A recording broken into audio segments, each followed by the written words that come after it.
Welcome to Fish on Fridays. I'm Al McCauley, and every October 11th, the Catholic Church remembers a relatively recently canonized saint named Angelo Giuseppe Roncalli. You know him better as Pope John the 23rd. And I'm talking about this wonderful man, affectionately known down through the ages as Good Pope John. John the 23rd was pretty remarkable. He was only a pope for about 5 years, and he was elected in 1958 after a relatively controversial, I guess you could say, pontificate of Pius XII. I don't think he's that controversial, but a lot of people do, and maybe some people in the church did. But they knew who Angelo Roncalli was, and he knew him to be a good man, and they knew him to be a stalwart in the church. And they also knew that he was a little older and a little in frail health. And so they thought maybe if we elect him, he'll be what's called a caretaker pope. He'll be there for a few years and occupy the seat, and he'll be a good man and a really good representative and ambassador for the church. And then once he passes away, the conclave would elect somebody else that would maybe have a bit more longevity. Well, little did the people know exactly what they were getting, because he was quite an amazing pope.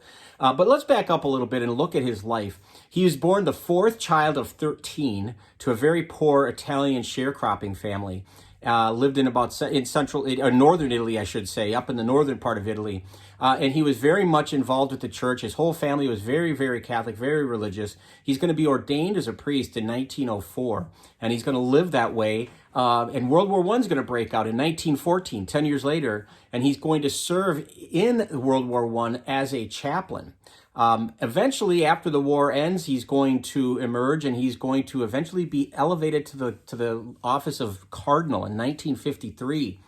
And it's, again, 5 years later then when he becomes pope.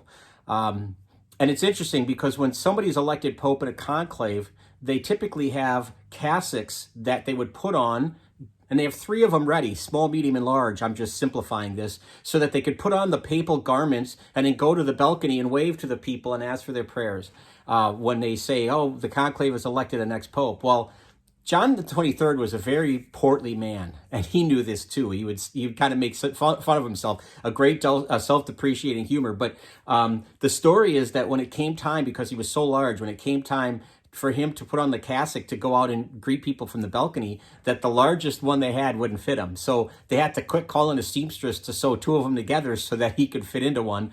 And then he could go out and address the crowds as the new pope, as Pope John the 23rd. Just as another example, there's stories of John the 23rd being funny and gregarious and making fun of especially of his weight. They're everywhere. There's so many of them. There's 1 or 2 I'll just share quickly that back then in the late 1950s, it was typical that a pope would be carried by several men with poles on this little throne, for lack of a better term. And one of the things he said when he was elected, shortly after he was elected, is one of his first acts as Pope was going to be to double the salary of the men who had to carry him around, because he recognized himself as so big.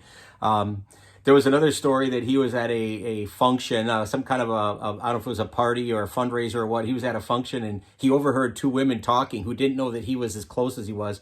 And one of them was remarking about how ugly he was, that he had big elephantine ears and a big crooked nose, and he was overweight. And he heard, and he kind of stepped back and put himself into the conversation and said, Signora, the conclave is not a beauty contest. So it's kind of funny that he took it with a grain of salt, and he was able to just be jovial about it. And again, all of these stories, there's so many more I could tell. They're all collectively why he was referred to as Good Pope John. One of the things he liked to do is go to the hospitals in Rome, in and around Rome. He would even sneak out at night, and his guards would be frantic, like, what are you doing? He would want to go to visit children's hospitals, especially around Christmas time, to visit children. He would go to prisons in and around Rome and visit the prisoners. Now, we have to understand, if you've been alive, if I'm 57, if you're about my age, you remember John Paul II flying all over the world, and Pope Francis has done that. But prior to those 2, this wasn't done a lot. This kind of thing of going outside the Vatican really wasn't done a lot. So just John the 23rd going to hospitals and going to prisons, this was relatively unheard of, and at least in the modern world. And for him to do that, it really kind of set the tone for future popes to not only do the same, but to travel outside of the country and to take the gospel to other people. Now, most of you probably know that John the 23rd is most well known for starting the Second Vatican Council. He's going to call for the Second Vatican Council, and it's going to begin on October 11th, 1962. By the way, October 11th is his feast day, as I said at the beginning, and that's why it is his feast day, because this was his major contribution to the church. So it's going to begin on October 11th, 1962. And if you care about Vatican II, and I hope you do, I did a two-part series, two episodes about Vatican II that are in our archives. Go and search Vatican II, and you'll be able to find both of those if you would like to learn a little bit more about the specifics with that council. So I'm not going to go into detail with him here, but he did start this council, and it's going to go well after he dies. He dies in June of 1963. And Pope Paul VI will have to finish it out, and it will come to its conclusion in 1965. But John the 23rd is the one credited with starting this council, this 21st ecumenical council in the church's history. Something else I want to say about John the 23rd he was really well known for is probably his best known encyclical, which is the highest level of authority a pope can write about. Now, he's not talking ex cathedra. He's not saying this is not an infallible teaching, but it's a very serious document that he would write. An encyclical is. And he wrote one in 1963, 2 months before he died. It was published in April of 63, called Pacem in Terris, which means peace on earth. And it was specifically, it was very different for a lot of reasons. Specifically, it was addressed to people of all goodwill, all men of goodwill, instead of referring to or addressing it to the church, to church leaders or to Catholics. He was addressing this letter literally to the whole world, to anybody who wished goodwill for the other. He advocated things like world peace. He talked strongly against nuclear proliferation. At the time, we're in the middle of the Cold War between Russia and the United States. So that was front and center on everybody's mind. And ultimately, it's a letter about the dignity of humankind. And it was a little different than most encyclicals that usually would address a topic that would be specific against the church or having to deal with the church. And this was about, hey, all of human life here, we need to get back to having peace on earth. And he kind of laid out his blueprint for it. So if you have the time or the inclination to check out Pacem in Terris or Peace on Earth, you can just go to the Vatican website and you can read it for free online. So as I mentioned, he dies in June of 1963. And he's going to be canonized in 2014 with Pope John Paul II. They're going to be canonized at the same time. But again, a great man, and a lot of quotes attributed to him. The one I want to share with you is the one that's my personal favorite of his.